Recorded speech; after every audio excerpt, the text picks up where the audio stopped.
sur les béatitudes, le chemin pour connaître le bonheur. Qui dans ce monde ne rêve pas d'être heureux sur cette terre? Jésus a invité la foule, il s'est assis, il s'est posé, il a invité aussi la foule à se poser et à réfléchir sur le vrai sens du bonheur selon le Seigneur. Et je voudrais que nous puissions lire ensemble Matthieu chapitre 5. Voyant la foule, Jésus monta sur la montagne et après qu'il se fut assis, ses disciples s'approchèrent de lui. Puis, ayant ouvert la bouche, il les enseigna et dit « Heureux les pauvres en esprit, car le royaume des cieux est à eux. Heureux les affligés, car ils seront consolés. » Je voudrais m'arrêter sur cette deuxième béatitude du sermon sur la montagne. Heureux les affligés. Comment pouvons-nous concilier le fait d'être heureux alors même que nous sommes affligés? Je voudrais vous dire que le mot affligé vient du grec panthéo, qui veut dire être en deuil.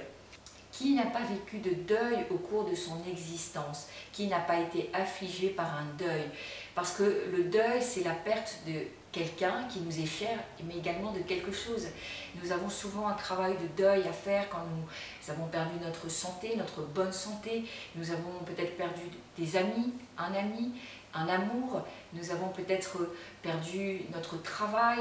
Nous avons peut-être perdu des limites physiques. Nous avons peut-être également perdu notre jeunesse. Nous voyons les rides qui arrivent et certaines incapacités.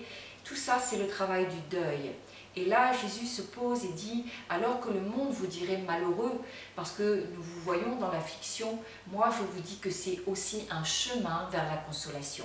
Et je crois vraiment qu'à chaque fois qu'il y a un deuil qui se présente dans nos vies, ça peut et ça doit nous remettre en question.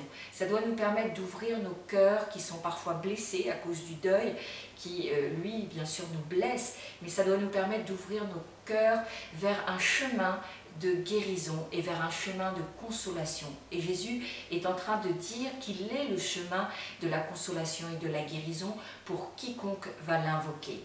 C'est une merveilleuse espérance que nous avons, que Dieu promet qu'au travers de nos afflictions qui assurément arriveront, il est celui qui nous consolera. Nous devons simplement accepter la consolation que Dieu nous propose, c'est la première chose, parce que Dieu et le Saint-Esprit ne fait rien sans que nous lui autorisions à le faire. Nous devons accepter la consolation de Dieu.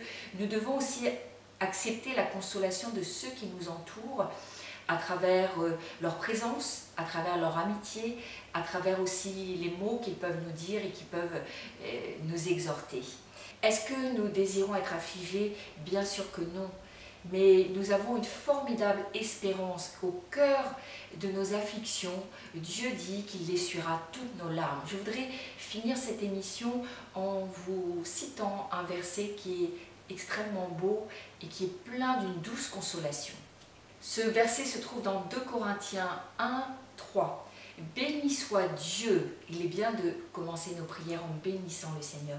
Béni soit Dieu, le Père de notre Seigneur Jésus-Christ, le Père des miséricordes et le Dieu de toute consolation qui nous console dans toutes nos afflictions, afin que par la consolation dont nous sommes l'objet de la part de Dieu, nous puissions consoler ceux qui se trouvent dans quelque affliction.